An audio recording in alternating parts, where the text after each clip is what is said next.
183 గజాల 3 BHK villa కేవలం 25 లక్షలు మాత్రమే. నమస్తే, నేను విజయ్. కాంగ్రెస్ పార్టీ తెలంగాణలో ఇచ్చినటువంటి హామీలను నిలబెట్టుకునే ప్రయత్నం చేస్తుంది. 6 గ్యారంటీల హామీతో అధికారంలోకి వచ్చినటువంటి తెలంగాణలోని కాంగ్రెస్ ప్రభుత్వం కేవలం నెల రోజుల్లోనే ఈ హామీలలో 5 హామీలను అమలు చేయడానికి సిద్ధమైంది. అందులో భాగంగా ప్రజాపాలన పేరుతో ఈ 5 పథకాలకు సంబంధించి కూడా ఎవరైతే లబ్ధిదారులుగా ఎంపిక చేయబడతారో వారందరూ కూడా ఏ విధంగా దరఖాస్తు చేయాలంటూ కూడా ప్రత్యేకంగా ఒక స్పెషల్ డ్రైవ్ నిర్వహిస్తుంది. రేపటి నుంచి డిసెంబర్ 28 నుంచి జనవరి 6 వరకు ప్రతి గ్రామ పంచాయతీలోనూ, అలాగే ఏదైతే మున్సిపల్ వార్డుకు సంబంధించినటువంటి అక్కడ ఉన్నటువంటి స్థానికంగా ఉన్నటువంటి కార్యాలయాల్లో ఈ అప్లికేషన్స్ను స్వీకరిస్తారు. సో అసలు ఈ అప్లికేషన్ని ఏ విధంగా ఫిల్ చేయాలి అనేది మీకు డీటెయిల్డ్గా వివరించే ప్రయత్నం చేస్తాను. అసలు ఈ 6 హామీలు ఏంటి అనేటువంటి ఒక ఇది కూడా మీకు చూపించే ప్రయత్నం చేస్తాను. ఫస్ట్ మనం ఇక్కడ చూద్దాం. 6 హామీలకు సంబంధించినటువంటి ఏదైతే ఉన్నాయో ఇక్కడ మనం చూడొచ్చు. అభయహస్తం పేరుతో కాంగ్రెస్ పార్టీ అధికారంలోకి వచ్చింది.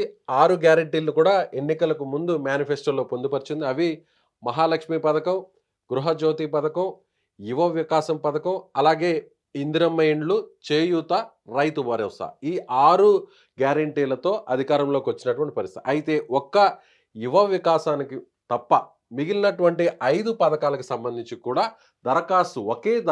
ఒకే అప్లికేషన్ ఇస్తే ఆ అప్లికేషన్లో 5 పథకాలకు సంబంధించినటువంటి అంశాలన్నింటినీ కూడా ఇక్కడ మెన్షన్ చేశారు. ఏ విధంగా ఈ దరఖాస్తు అనేది కూడా ఫిల్ చేయాలి అనేది కూడా ఒకసారి మీకు డీటెయిల్డ్గా వివరించే ప్రయత్నం చేస్తాను. ఇప్పుడు ప్రస్తుతం ఇదే దరఖాస్తు. రేపు ఎవరైనా కూడా తెలంగాణలో ఉంటున్నటువంటి వారు ఎవరైనా కూడా ఈ పథకానికి అర్హులు. అంటే మెయిన్ అర్హులు ఏంటంటే వైట్ రేషన్ కార్డు కంపల్సరీ ఉండాలి. అంటే తెల్ల రేషన్ కార్డు ఎవరికైతే ఉంటుందో వారు ఈ పథకాలకి దరఖాస్తు చేసుకోవచ్చు.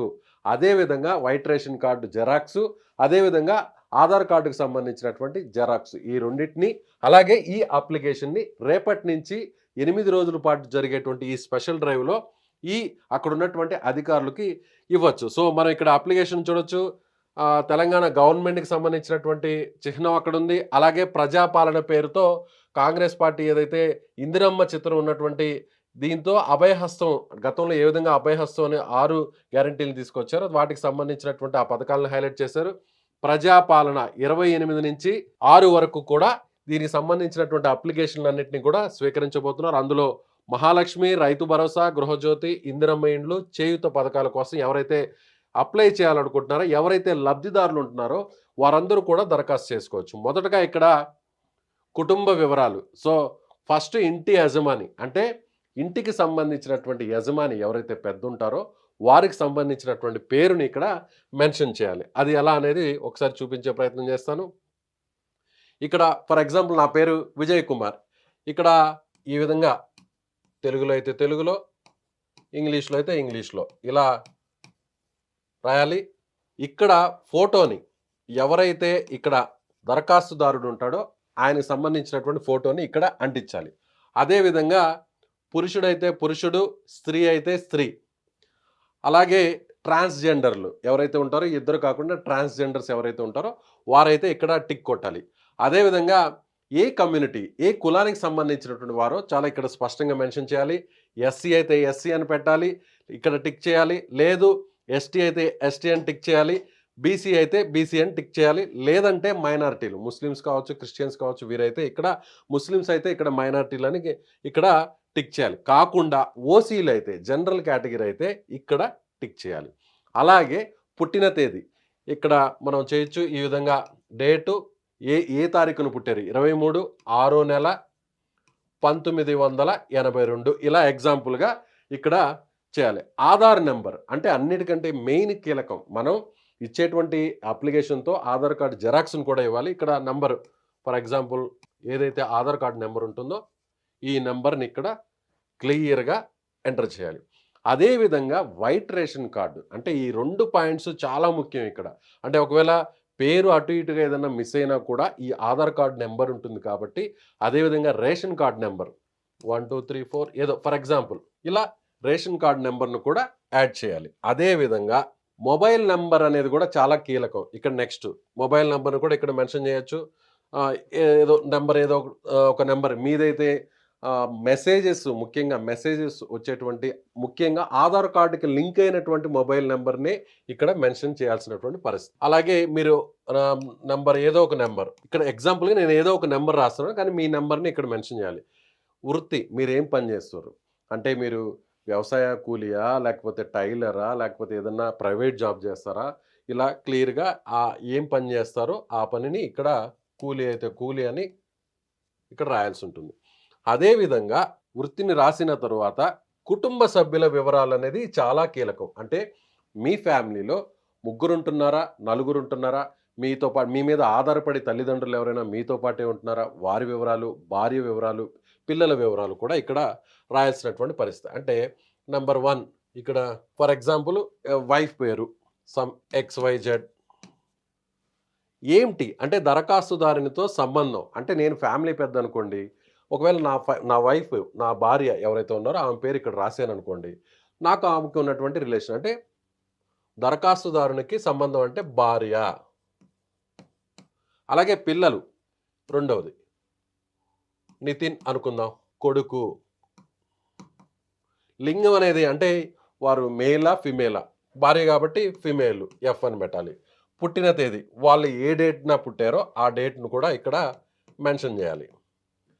వాళ్లకు కూడా ఆధార్ కార్డ్ అనే నెంబర్‌ని ఇక్కడ వేయాల్సినటువంటి అవసరం ఖచ్చితంగా ఉంటది. ఏ కాలమ్‌ను కూడా మిస్ అవ్వకుండా ప్రతి కాలమ్‌ను కూడా ఫిల్ చేయాలి. అలాగే వేరే ఇంకొక పాప ఉంది. ఆ పాప పేరు ఇక్కడ రాయడం. కుమారుడు, కుమార్తె. కుమార్తె అంటే ఫిమేలు. కొడుకు అంటే కుమారుడు అంటే మేలు. వాళ్ళ డేట్ ఆఫ్ బర్త్ అలాగే ఆధార్ కార్డ్ నెంబర్. ఇలా ఎంతమంది అయితే మీ కుటుంబంలో మీ ఫ్యామిలీలో ఉంటారో వారిని ఇక్కడ యాడ్ చేయాల్సినటువంటి పరిస్థితి. అంటే రేషన్ కార్డు ఫర్ ఎగ్జాంపుల్ మీ తల్లిదండ్రులకి వేరే రేషన్ కార్డు ఉంది. అప్పుడు వారు సపరేట్‌గా దరఖాస్తుని ఫైల్ చేసుకోవాలి. లేదు మీ ఫ్యామిలీలో ఇద్దరు ముగ్గురు పిల్లలే ఉన్నారు. వాళ్ళకి వాళ్ళ డీటెయిల్స్‌ని ఇక్కడ మెన్షన్ చేయాలి. నెక్స్ట్ చూద్దాం. చిరునామా అంటే ఇక్కడ యాజ్ ఇట్ ఈస్‌గా మీ ఇంటి నంబరు, వీధి పేరు, గ్రామం ఏదైతే విలేజ్ ఉంటుందో ఆ విలేజ్ సంబంధించినటువంటి గ్రామం పేరు, మున్సిపాలిటీ అయితే మున్సిపాలిటీ పేరు రాయాల్సి ఉంటుంది. మున్సిపాలిటీలో కూడా వార్డ్ నెంబర్ ఉంటుంది. అంటే 2వ వార్డు, 3వ వార్డు, 4వ వార్డు ఒకవేళ కార్పొరేషన్ అయితే కార్పొరేషన్‌లో ఎన్నో డివిజన్ నెంబరు అక్కడ ఇలా వార్డ్ నెంబర్ రాయాల్సినటువంటి పరిస్థితి. మండలం పేరు కూడా ఇక్కడ మెన్షన్ చేయాలి. అదేవిధంగా జిల్లాకు సంబంధించినటువంటి ఏ జిల్లా అనేది కూడా ఇక్కడ మెన్షన్ చేయాల్సినటువంటి పరిస్థితి. అభయహస్తం గ్యారంటీ పథకాలు లబ్ధి పొందడానికి వివరాలు. కావాల్సిన పథకాల లబ్ధి కొరకు ఇలా టిక్ చేయండి అన్నారు. అంటే మీకు ఏ పథకం కావాలి? అంటే ఒకే ఈ దరఖాస్తు మీద మొత్తం 5 పథకాలకు సంబంధించినటువంటి స్కీమ్స్ కావాలనుకుంటే 5 కూడా మెన్షన్ చేయొచ్చు. ఫర్ ఎగ్జాంపుల్ ఇప్పుడు మహాలక్ష్మి పథకం కింద ప్రతి నెల రూ. 2,500 ఆర్థిక సాయం కావాలి అనుకుంటున్నారు. ఇక్కడ టిక్ చేయాలి. అలాగే గ్యాస్ సిలిండర్ రూ. 500కే గ్యాస్ సిలిండర్ కావాలనుకుంటున్నారు. ఇక్కడ టిక్ చేయాలి. అదేవిధంగా ఆల్రెడీ మీకు గ్యాస్ కనెక్షన్ ఉంటుంది. ఆ గ్యాస్ కనెక్షన్ సంబంధించినటువంటి నెంబర్ ఉంటుంది. ఆ నెంబర్‌ని ఇక్కడ మెన్షన్ చేయాలి. సరఫరా చేస్తున్నటువంటి కంపెనీ పేరు. మీకు గ్యాస్ సిలిండర్ ఉంది. ఆ సిలిండర్‌ని సరఫరా అంటే ఏ కంపెనీ చేస్తున్నారు? అంటే హెచ్‌పీ అయితే హెచ్‌పీ, ఇండియన్ అయితే ఇండియన్ దానికి సంబంధించినటువంటి కంపెనీ పేరు ఇక్కడ రాయాలి. అంటే హెచ్‌పీ కాబట్టి అనుకోండి నాకు హెచ్‌పీ ఉంది అనుకుందాం. హెచ్‌పీ రాశాను. లేదు ఇండియన్ ఉంది. అలా ఇండియన్ రాయొచ్చు. సో అదేవిధంగా సంవత్సరానికి వినియోగిస్తున్నటువంటి గ్యాస్ సిలిండర్ల సంఖ్య. మీరు ఏడాదిలో ఎన్ని సిలిండర్లను వాడుతున్నారు? ఫర్ ఎగ్జాంపుల్ 6 అయితే 6, 7 అయితే 7, 8 అయితే 8 అంటే యావరేజ్‌న ఇది పర్టిక్యులర్‌గా కన్ఫర్మ్‌గా అనేది ఏం లేదు. మీకు ఒక ఐడియా ఉంటుంది కాబట్టి మీ ఫ్యామిలీలో మీకు వాడుతున్నటువంటి సిలిండర్ల సంఖ్య ఎంతో మీకు తెలుసు కాబట్టి ఇక్కడ 7 అయితే 7 సంవత్సరానికి 7 కాబట్టి 7 అనేది ఇక్కడ మెన్షన్ చేయొచ్చు. ఇది మహిళలకు సంబంధించి ముఖ్యంగా కాంగ్రెస్ పార్టీ చెప్పినటువంటి హామీ ఏదైతే ఉందో ఆ హామీలో 2 హామీలు 3 హామీలు చెప్పింది. మూడో హామీ ఏంటంటే మహిళలకు ఉచిత బస్సు ప్రయాణం అనేది చెప్పింది. ఆల్రెడీ దాన్ని ఇంప్లిమెంటేషన్ చేసింది. ఆల్రెడీ జీరో టికెట్ పేరుతో ఆల్రెడీ ఆ పథకం కూడా స్టార్ట్ అయిపోయింది. మహిళలు ఏదైతే ఎక్స్‌ప్రెస్ సర్వీసుల్లో కావచ్చు, అదేవిధంగా పల్లె వెలుగు అలాగే సిటీకి సంబంధించినటువంటి బసెస్‌లో కూడా ఫ్రీగా ట్రావెల్ చేస్తున్నారు. దానికి సంబంధించినటువంటి అంశం అయితే ఇక్కడ లేదు. ఎందుకంటే అది ప్రత్యేకంగా ఆధార్ కార్డు చూపిస్తే సరిపోతుంది. లోకల్ ఆధార్ కార్డు చూసి వెంటనే కండక్టర్ టికెట్ ఇచ్చేస్తాడు కాబట్టి దానికి ఎక్కడా కూడా ఈ అంశాన్ని ఇక్కడ పొందుపరచలేదు. సో ఈ 2 అంశాలు ఉన్నాయి కాబట్టి ఈ 2 అంశాలకు సంబంధించినటువంటి అంశాలనే ఇక్కడ ఈ అప్లికేషన్ ఫామ్‌లో పొందుపరిచారు. ఇక రైతులకు సంబంధించినటువంటి పథకం. అదే రైతు భరోసా పథకం. రైతులకు ప్రతి ఏటా కూడా ఎకరానికి రూ. 15,000 ఇస్తామని కాంగ్రెస్ పార్టీ చెప్పింది. దానికి సంబంధించినటువంటి అంశాన్ని కూడా ఇక్కడ పొందుపరిచారు. అంటే ఇక్కడ మనం చూడొచ్చు. ఇక్కడ ఈ ఆప్షన్‌లో 1.1 అనేది ఆప్షన్ ఒకటుంది. ఇక్కడ మనం చూడొచ్చు. మీరు రైతైతే అంటే మీకు పొలం ఉంది. సొంతగా ఆ పొలానికి సంబంధించినటువంటి యజమాని మీరే. రైతైతే రైతు అని టిక్ చేయాలి. లేదు రైతు కాదు. వేరే ఒకరి దగ్గర ఉన్నటువంటి రైతు దగ్గర నుంచి మీరు పొలాన్ని కౌలుకు తీసుకొని మీరు సాగు చేస్తున్నారన్నప్పుడు, అప్పుడు ఇక్కడ కౌలు రైతైతే ఇక్కడ మెన్షన్ చేయాలి. అలాగే పట్టాదారు పాసు పుస్తకం నంబర్లు. మీరు యజమాని అయితే దానికి సంబంధించినటువంటి అప్పుడు కౌలు రైతుకు సంబంధించినటువంటి పట్టాదారు పాసు పుస్తకం కూడా ఎంటర్ చేయాల్సినటువంటి పరిస్థితి. ఎందుకంటే మీరు ఆల్రెడీ యజమాని దగ్గర నుంచి మీరు దాన్ని లీజుకో, కౌలుకో తీసుకుంటారు కాబట్టి ఆయనకి సంబంధించినటువంటి ఆ డాక్యుమెంట్ తీసుకొని ఆ నెంబర్ అట్‌లీస్ట్ ఆ నెంబర్ తీసుకుంటే ఆ నెంబర్‌ని ఇక్కడ సమ్ నెంబర్ కౌలుదారుడైనా లేదంటే ఆ పొలానికి సంబంధించినటువంటి యజమానైనా సరే నంబర్‌ని చాలా ఖచ్చితంగా ఎయాలి. అంటే ఏందంటే పట్టాదారు పాస్ పుస్తకం అనేది చాలా కీలకం భూమికి సంబంధించి కూడా. ఆ భూమి ఉన్నటువంటి ప్రతి ఒక్కరి దగ్గర దానికి సంబంధించినటువంటి పాస్ పుస్తకాలు ఉంటాయి కాబట్టి దాంట్లో నంబర్ ఉంటుంది. ఆ నంబర్‌ని ఇక్కడ మెన్షన్ చేయాలి. అదేవిధంగా సాగు చేస్తున్నటువంటి భూమి వివరాలు. మీరు సాగు చేస్తున్నటువంటి భూమి వివరాలంటే ఏం సాగు చేస్తున్నారు? వరి వేస్తున్నారా? చెరుకా? మొక్కజొన్న? పత్తె? ఇలా మీరు ఏం సాగు అయితే చేస్తున్నారో ఆ సాగుకు సంబంధించినటువంటి వివరాలను ఇక్కడ వరి అనేది మెన్షన్ చేయాలి. లేదు చెరుకు ఇంకోటి అలా వాటికి సంబంధించినటువంటి వివరాలు. అదేవిధంగా సర్వే నంబర్‌ని అలాగే విస్తీర్ణం అంటే సారీ అమ్మా ఇది ఎడిటింగ్‌లో తీసేయి. సాగు చేస్తున్న భూమి వివరాలంటే పంటకు సంబంధించింది కాదు. సర్వే నంబర్ ఇది తీసేద్దాం. ఎడిటర్ ఇది కొంచెం ముఖ్యం అమ్మా. ఇక్కడ దాకా తీసుకో. ఇక్కడ పాస్ పుస్తకం మనం నంబర్ ఇక్కడ ఎంటర్ చేసిన తర్వాత సాగు చేస్తున్న భూమి వివరాలు. అంటే ఇక్కడ మనం ఆల్రెడీ నంబర్ ఏస్తాము. పాస్ పుస్తకం సంబంధించినటువంటి నంబర్ ఏస్తాము. సాగు చేస్తున్న భూమి వివరాలు అంటే సర్వే నంబర్ అనేది ప్రతి భూమికి కూడా చాలా కీలకం. ఆ సర్వే నంబర్ 63/1 అని ఉంది. అక్కడ ఆ నంబర్ వేయాలి. అదేవిధంగా కామా పెట్టి ఎన్ని ఎకరాలు ఉంది? మీకు భూమి ఎన్ని ఎకరాలు ఉంది? 1 ఎకరానా? 2 ఎకరాలా? 3 ఎకరాలా? 4 ఎకరాలు? ఇలా ఎంతుంటే అంత. ఫర్ ఎగ్జాంపుల్ 3 ఎకరాలుంటే 3 ఎకరాలు అని ఇక్కడ 3 అనే నంబర్ వేయాలి. అదేవిధంగా రైతులే కాకుండా అలాగే వ్యవసాయ కూలీలు ఉంటారు. ఎవరైతే భూమి లేకుండా ఎవరైతే కౌలుకు తీసుకొని కూడా వ్యవసాయం చేయలేనటువంటి వారు ఉంటారో వారికి సంబంధించినటువంటి అంశాన్ని కూడా ఇక్కడ పొందుపరిచారు. అంటే వ్యవసాయ కూలీలకు ఏటా రూ. 12,000 ఇవ్వడానికి కాంగ్రెస్ పార్టీ హామీ ఇచ్చింది. ఆ హామీని నిలబెట్టుకునే దానికోసం కూడా ఈ ఆప్షన్‌ని కూడా ఈ అప్లికేషన్‌లో ఇచ్చింది.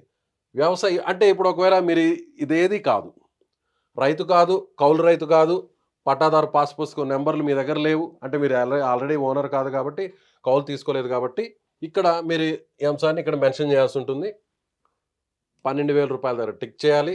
ఉపాధి హామీ కార్డు ఆల్రెడీ మీరు ఉపాధి హామీ కింద ఎన్రోల్ చేసుకుంటారు కాబట్టి దానికి సంబంధించినటువంటి కార్డు మీ దగ్గర ఉంటుంది కాబట్టి ఆ కార్డుకు సంబంధించినటువంటి నెంబర్ను ఇక్కడ మెన్షన్ చేయాలి.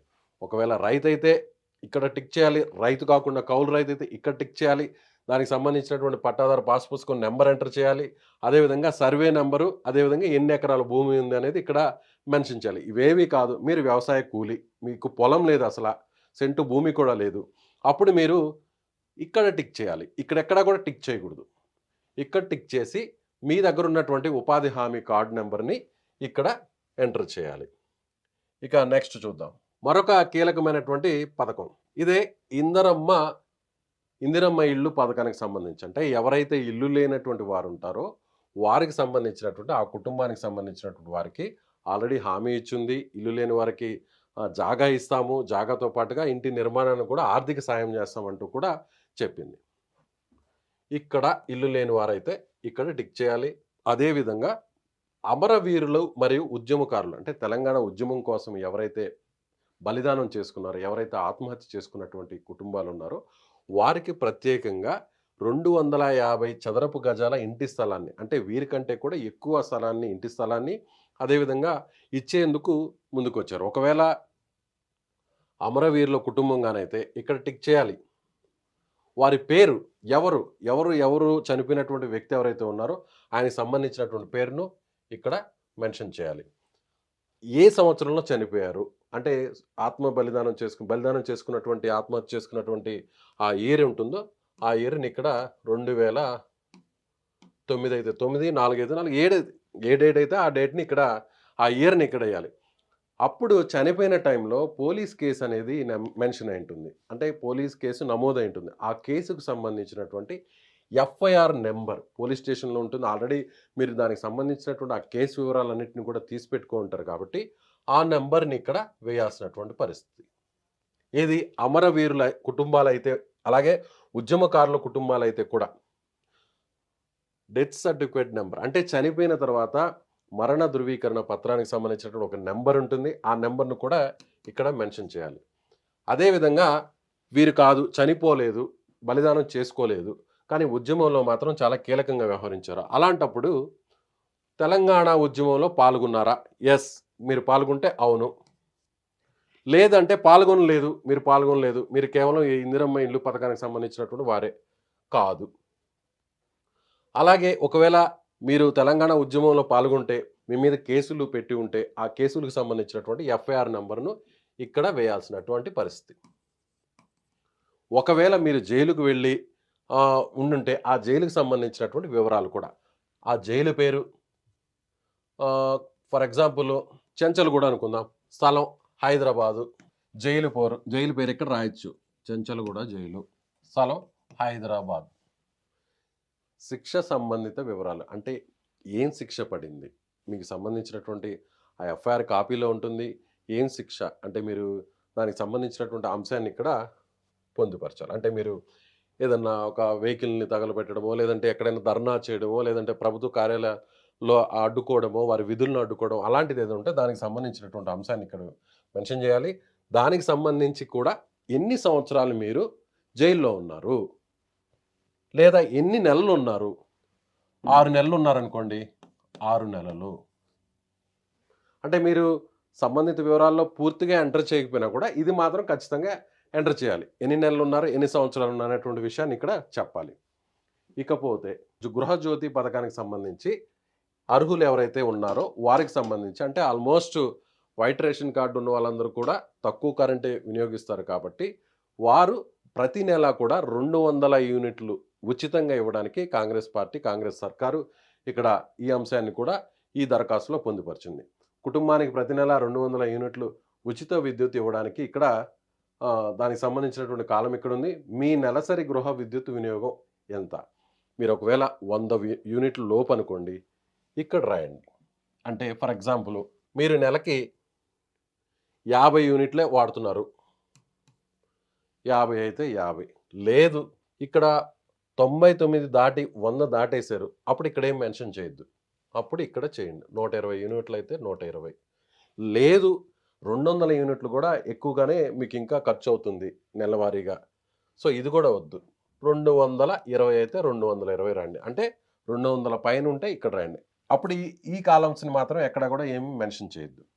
అదేవిధంగా మీటర్ మీరు వాడుతున్నటువంటి పవర్ మీటర్, కరెంట్ మీటర్ ఏదైతే ఉంటుందో ఆ మీటర్ మీద ఒక నెంబర్ ఉంటుంది. మీకు వచ్చేటువంటి బిల్లు మీద పెద్ద అక్షరాలతో నెంబర్ ఉంటుంది. ఆ నెంబర్‌ని ఇక్కడ వేయాల్సినటువంటి పరిస్థితి. ఇవన్నీ చాలా జాగ్రత్తగా వేయాలి. ఒక చిన్న మిస్టేక్, చిన్న నెంబర్ మిస్ అయిపోయినా కూడా మీరు మళ్ళీ ఆ పథకం మీకు రావడానికి చాలా ఇబ్బందులు పడేటువంటి పరిస్థితి. 1కి 2 సార్లు మీరు చెక్ చేసుకొని ఈ దరఖాస్తుని ఫిల్ చేయాల్సినటువంటి పరిస్థితి. చేయూత పథకం అంటే ఎవరైతే పెన్షన్ హోల్డర్స్ ఉంటారో, వృద్ధులు కావచ్చు, లేదంటే ఎవరైతే దివ్యాంగులు ఉంటారో వారు కావచ్చు, లేదంటే ఎవరైనా ఒంటరి మహిళలు కావచ్చు, వితంతువులు కావచ్చు, ఇలా రకరకాల వాళ్ళకి ఏదైతే గవర్నమెంట్ పెన్షన్ ఇస్తుందో వాళ్ళకి సంబంధించినటువంటి కాలం ఇది. చేయూత పథకం కింద ఎలా దీన్ని చేయాలో ఒకసారి చెప్పే ప్రయత్నం చేస్తాను. చేయూత పథకం కింద నెలకు 4,000 మరియు 4,000 రూపాయలు ఇస్తారు. అదే ఒకవేళ దివ్యాంగుల పింఛన్ కింద 6,000 రూపాయలు ఇవ్వడానికి కాంగ్రెస్ పార్టీ హామీ ఇచ్చింది. దాన్ని ఇంప్లిమెంట్ చేయడానికి కూడా ఈ అంశాన్ని కూడా ఇక్కడ 5వ పథకం కింద చేయూత పథకాన్ని ఇక్కడ ఎంటర్ చేశారు. సో మీరు ఒకవేళ దివ్యాంగులైతే, ఫిజికల్లీ హ్యాండిక్యాప్డ్ అయితే ఇక్కడ టిక్ చేయాలి. మీకు సంబంధించినటువంటి సర్టిఫికేట్ ఉంటుంది. అంటే మీరు గవర్నమెంట్ హాస్పిటల్లో ఆల్రెడీ మీరు ఒక ధృవీకరణ పత్రాన్ని తీసుకొని ఉంటారు. దాంట్లో మీకు ఇచ్చినటువంటి సర్టిఫికేట్లో ఒక నెంబర్ ఉంటుంది. ఆ నెంబర్‌ని మీరు ఇక్కడ ఖచ్చితంగా ఎంటర్ చేయాలి. ఈ విధంగా ఒక్క నంబర్ కూడా మిస్టేక్ కాకుండా మీరు ఇక్కడ ఎంటర్ చేయాల్సినటువంటి పరిస్థితి. అలా కాదు, మీరు దివ్యాంగులు కాదు, ఇతరులు అంటే వృద్ధులు, ముసలి వాళ్ళు, అప్పుడు ఇక్కడ టిక్ చేయాలి. కాదు వితంతువులు, ఇక్కడ టిక్ చేయాలి. కాదు గీత కార్మికులు, కళ్ళు గీత కార్మికులు అయితే ఇక్కడ, ఇలా చేనేత కార్మికులు అయితే ఇక్కడ, ఎయిడ్స్ వ్యాధిగ్రస్తులు అయితే ఇలా, పైలేరియా బాధితులు అయితే ఇలా, బీడీ టీకేదారు జీవన భృతి అయితే ఇలా, ఒంటరి మహిళ అలాగే బీడీ కార్మికుల జీవన భృతి, డయాలసిస్ బాధితులు, వీరందరికీ కూడా ఈ 4,000 రూపాయలు అంతకు మించి కూడా, కొంతమందికి కొంత ఎక్కువగా ఉంటుంది, కొంత తక్కువ ఉంటుంది. కాబట్టి ఎవరైతే ఉంటారో వారికి సంబంధించినటువంటి వారు ఆ బాక్స్లో మాత్రమే టిక్ చేయాలి. అలాని అందరు ఇలా టిక్ చేసేస్తే అది ఒక రకంగా ఇన్వాలిడ్ అయిపోతుంది. కాబట్టి ఈ అంశాలని చాలా క్లియర్గా తెలుసుకోవాలి. ఈ విధంగా తెలంగాణ రాష్ట్ర ప్రభుత్వం కాంగ్రెస్ పార్టీ అధికారంలోకి వచ్చిన తర్వాత ఈ రోజు నుంచి అంటే 28/12/2023 నుంచి డిసెంబర్ 28 నుంచి ఇక్కడ చూడొచ్చు, జనవరి 6 వరకు కూడా ఈ స్పెషల్ డ్రైవ్ ఉంటుంది. మొత్తం రాష్ట్ర వ్యాప్తంగా ఎక్కడైతే గ్రామ పంచాయతీలు ఉంటాయో, పంచాయతీ కార్యాలయాల్లో అయినా, లేదు అక్కడ పెద్ద కొన్ని సభలు ఏర్పాటు చేస్తారు, అక్కడికి వెళ్ళైనా ఇవ్వచ్చు. అదేవిధంగా మున్సిపాలిటీస్ అయితే మున్సిపాలిటీలకు సంబంధించినటువంటి వార్డ్స్ ఉంటాయి, ఆ వార్డ్కి సంబంధించినటువంటి ఆఫీసెస్లో ఇవ్వచ్చు. లేదు కార్పొరేషన్ అనుకున్నాం, కార్పొరేషన్కి సంబంధించినటువంటి డివిజన్లో అయినా కూడా ఆఫీసుల్లో అక్కడ ఆఫీసర్లు ఉంటారు. ఈ 8 రోజుల పాటు అధికారులు ఉంటారు. ఎంత రద్దీ ఉన్నా కూడా, కొంత ఇబ్బందిగా ఉన్నా కూడా మొదటి రోజు అందరూ వెళ్ళాల్సినటువంటి అవసరం లేదు. 2-3 రోజులు గడిచిన తర్వాత అయినా కూడా వెళ్ళొచ్చు. అయితే ఖచ్చితంగా ఈ 8 రోజుల్లో వీరు ఖచ్చితంగా ఈ అప్లికేషన్ని ఇవ్వాలి. అప్లికేషన్ నీట్గా ఫిల్ చేయాలి. దీంతో పాటుగా ఆధార్ కార్డు కంపల్సరీ, అదేవిధంగా వైట్ రేషన్ కార్డు, తెల్ల రేషన్ కార్డు, వీరు మాత్రమే ఈ 5 పథకాలకు అర్హులు. ఇందులో ఒక్క యువ వికాసం తప్ప, అంటే యూత్కు సంబంధించినటువంటి ఇచ్చిన హామీ తప్ప మిగిలినటువంటి 5 హామీలను కూడా వెంటనే అమలుపరచడానికి కాంగ్రెస్ పార్టీ అధికారంలోకి వచ్చింది, ప్రమాణ స్వీకారం చేసింది 7వ తారీఖున. అంటే 6వ తారీఖు నాటికి కేవలం నెల రోజుల్లోనే ఈ ప్రాసెస్ని స్టార్ట్ చేయడానికి కాంగ్రెస్ పార్టీ ఏ విధంగా సిద్ధంగా ఉంది, కాంగ్రెస్ పార్టీ ఇచ్చినటువంటి హామీలను అమలు చేయడానికి ఏ విధంగా కంకణబద్దులయ్యారు అనే దానికి ఈ నిర్ణయం అనేది కూడా మనం ఒక ఉదాహరణగా చెప్పవచ్చు. సో తెలంగాణలో ఉంటున్నటువంటి పేదవారు ఎవరైతే వైట్ రేషన్ కార్డు ఉన్నారో వారందరూ కూడా ఖచ్చితంగా ఇలా దరఖాస్తును, అప్లికేషన్ ఫిల్ చేసి, ఎక్కడైతే ఆ లోకల్గా ఉన్నటువంటి, అంటే మీకు ఆధార్ కార్డు ఫర్ ఎగ్జాంపుల్ ఇక్కడ పనిచేస్తున్నారు అనుకుందాం, హైదరాబాద్లో పనిచేస్తున్నారు, మీ ఆధార్ కార్డు వచ్చి సొంత ఊరిలో ఉంటుంది, ఇక్కడ ఇవ్వకూడదు. అంటే మీరుంటున్నటువంటి డివిజన్ పరిధిలోనో లేదంటే కార్పొరేషన్ పరిధిలోనో ఆ వార్డు పరిధిలోనో ఇక్కడ ఇవ్వకూడదు. మీరు ఎక్కడైతే ఉంటున్నారో అక్కడికి వెళ్ళే ఇస్తే వెంటనే మీకు ఈ పథకానికి సంబంధించి అర్హులుగా అయ్యే అవకాశం ఉంటుంది. సో చాలా ఇంపార్టెంట్. మీరు ఏ గ్రామం, ఏ విలేజు, ఏ వార్డు అయితే అక్కడ మాత్రం మీ ఆధార్ కార్డులో ఉన్నటువంటి అడ్రస్సు, మీ రేషన్ కార్డులో ఉన్నటువంటి అడ్రస్సు ఆ కార్యాలయాలకే వెళ్ళి అక్కడ ఇవ్వాల్సినటువంటి పరిస్థితి. సో ఇది అప్లికేషన్ ఫామ్, ముఖ్యంగా 6 గ్యారంటీలకు సంబంధించినటువంటి పథకాలకు సంబంధించినటువంటి అప్లికేషన్ ఫామ్ను ఏ విధంగా ఫిలప్ చేయాలనే దానిపై ప్రత్యేక విశ్లేషణ. Thank you so much.